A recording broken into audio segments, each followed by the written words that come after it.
Baby ko, Scarlett. Asek ang baby ko. Kaya ka mahal ni Daddy. Bumabalik-balik po yung sakit niya. Pinapainom po ulit natin. Continuous pa rin po yung pagpapainom natin ng Himalaya. Bounce.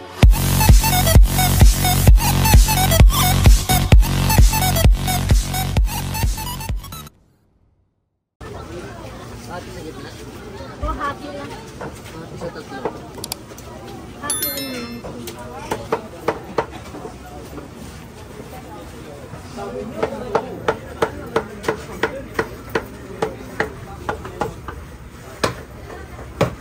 Bibili rin po tayo ng gulay.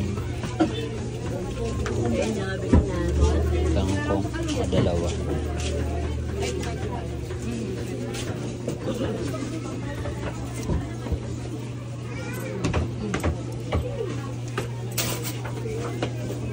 Dalawang kangkong.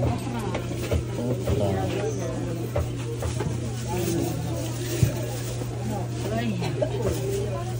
Dalawang okra. Dalawang labanos po. Pero isa lang.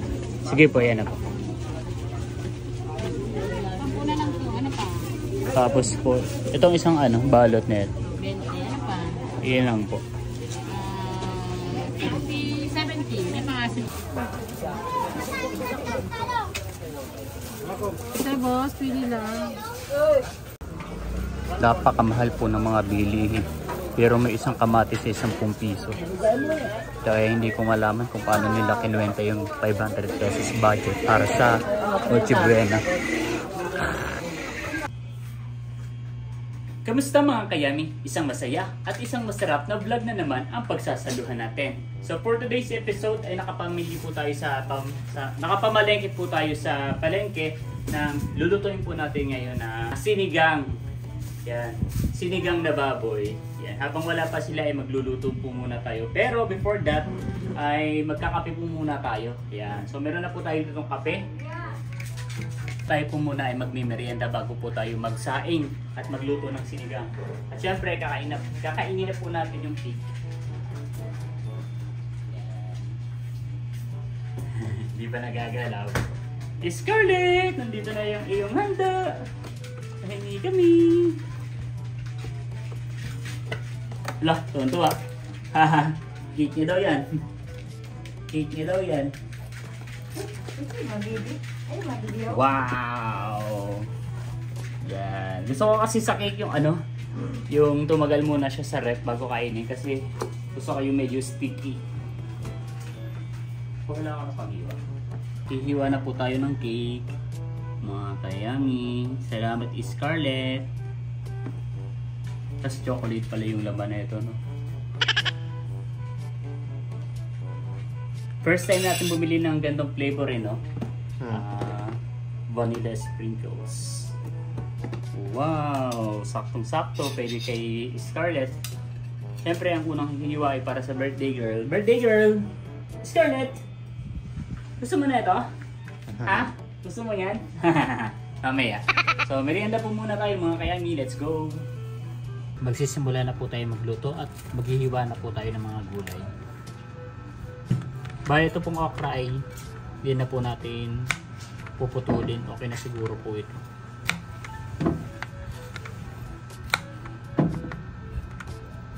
Tanggalin lang po natin yung mga dulo-dulo.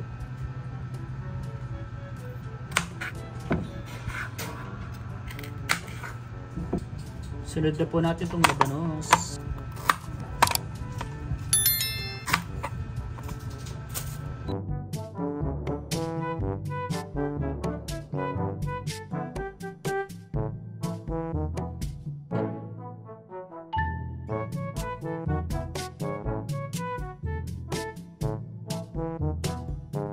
Sabi ko lang mapanipis yung ko. Parang chips. May iisip kasi ako.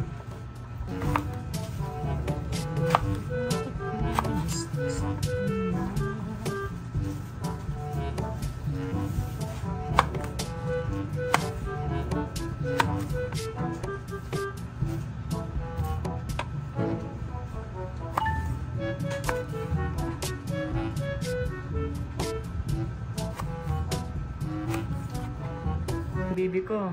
Scarlett. Asek ang baby ko. Kaya ka mahal ni Daddy. Kasama ang bulagta. Kasama ang aling kiray. Nag-aabang ng pagkain. Aisa yan. Ha? Aisa. Aisa ng pangalan niya? One eye? Eye isa? Isang mata?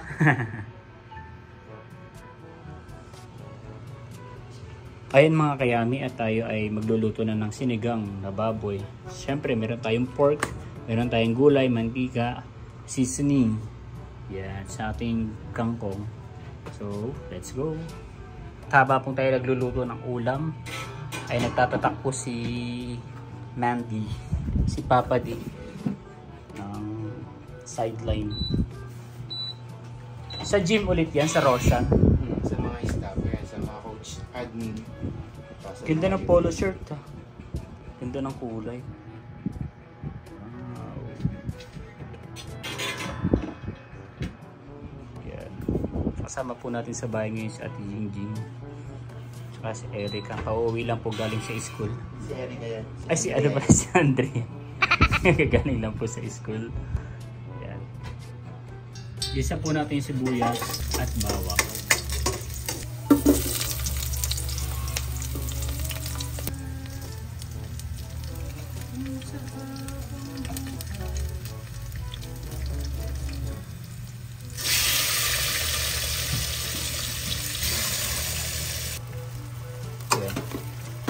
So, ilagay na po natin yung pork at ito po ay ating halu-haluin lang ng konti.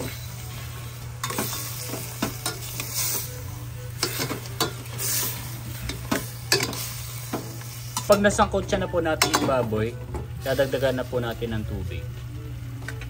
Ilagay na po natin yung sabaw. Yan.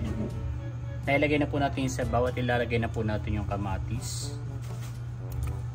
Tsaka po yung sili. Yan. Bali kapag naluto na po yung kamatis, tsaka na lang po natin hihiwain. Sabi ni Kuya Rodi. Tatakpan lang po muna natin at aantayin po natin kumulo. Yan, kumukulo na po yung ating sinigang. Wow!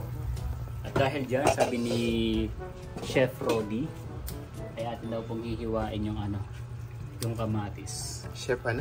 Rodi. Si San Pedro. Wow, galing ah.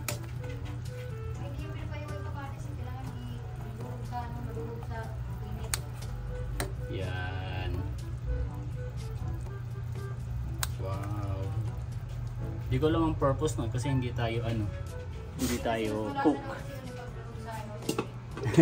Ano daw? Durog sa init, malasa. Lalagay na po natin yung mga gulay.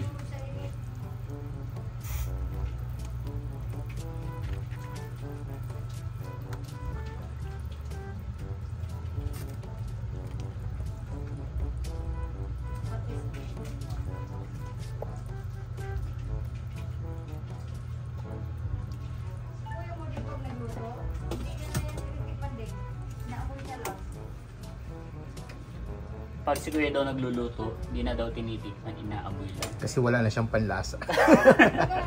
Isasubmerge na po natin yung mga gulay. At ito po ulit ay ating tatakpan hanggang sa maluto po yung ating gulay. Yan.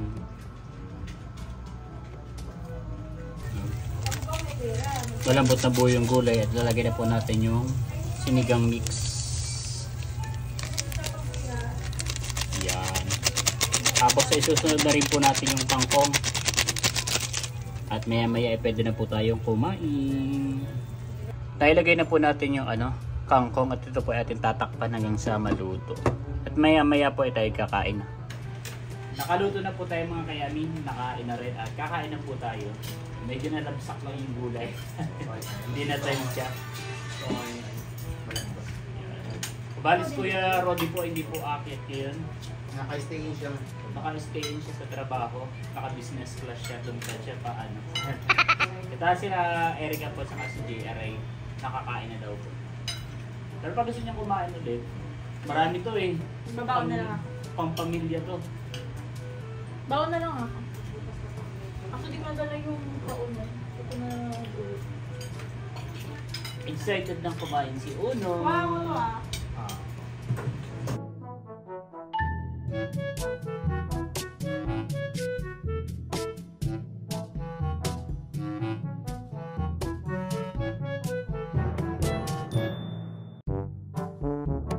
Yan mga kayami, tapos na po tayong kumain. At masarap naman daw. Joke lang. Okay naman. Masarap akong daw. Ayan, so nabusog naman tayo. At marami pa na sobrang ulam. So pwede pa yun. Hindi yan.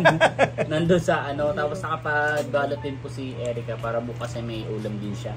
And dito ko na rin po tatapusin ang vlog na to. Again, maraming salamat po sa lahat ng patuloy na nanonood at sumusuporta hindi lamang sa aking channel, kundi sa buong Team Hitik. Ayan na, Tiging.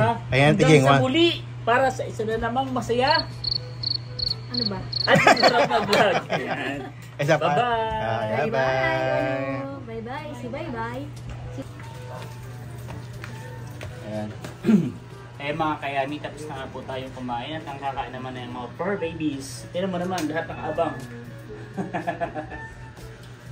Yan. So hati-hatiin na po natin ito. Wala, umiiyak-iyak pa ang aking uno. Ito kay Kiray. Ito po ay kay Tanggol. Ito po ay kay Jungkook. Ito po ay kay Joshua. Ito po ay kay Scarlett. Ito po ay kay Happy. Ito po ay kay Uno.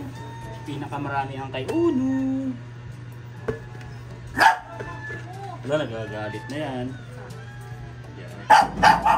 Tapos syempre hindi mawawala na tapis. Tapos meron po tayo dito gamot na Himalaya.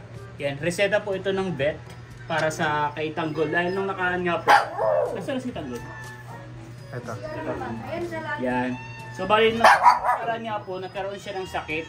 Pero hanggang ngayon, hindi pa siya nawawala. I mean, bumabalik-balik. Kailangan siguro talaga niya mag-maintenance.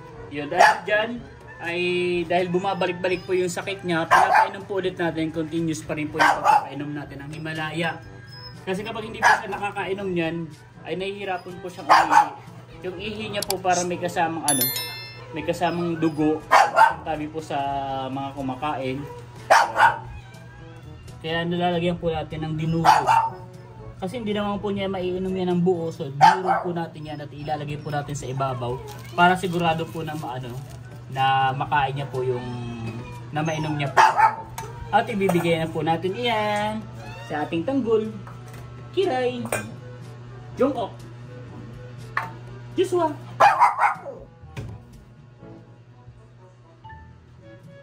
Scarlett, Uno, Happy,